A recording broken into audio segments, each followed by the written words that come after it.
Ribuan masyarakat Kabupaten Oku menyerbu lokasi vaksin yang dilakukan oleh Polres Oku. Mereka pun langsung menyerbu lokasi vaksinasi di Gedung Kesenian Batu Raja untuk mendapatkan vaksin jenis Sinovac.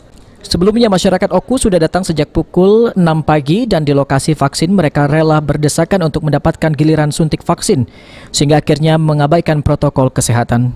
Atas hal tersebut, Polres Oku AKBP Danu Purnomo mengungkapkan akan melakukan evaluasi agar pada vaksin selanjutnya tidak terjadi penumpukan masyarakat yang ingin vaksin.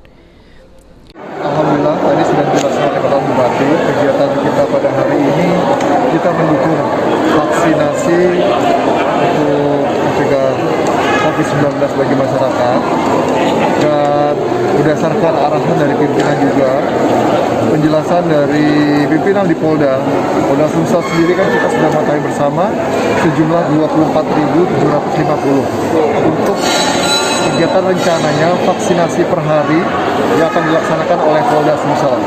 Evaluasi seperti misalkan kita juga melalui media sosial, apakah kita melakukan terobosan supaya menjaga orang ini. Kan tadi saya coba cek, beberapa dari mereka ada yang sudah memutar beberapa UPT di puskesmas. PLH Bupati Oku Edward Chandra saat meninjau lokasi vaksin mengungkapkan serbuan vaksin yang digelar Polres Oku diharapkan dapat meningkatkan jumlah masyarakat Oku yang sudah vaksin.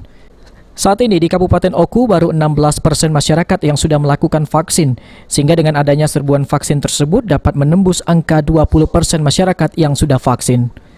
Kita melaksanakan vaksinasi yang mana digerakkan oleh Pak Kapolres serta jajaran dengan target hari ini lebih kurang 1.400 sampai 1.500 hari ini.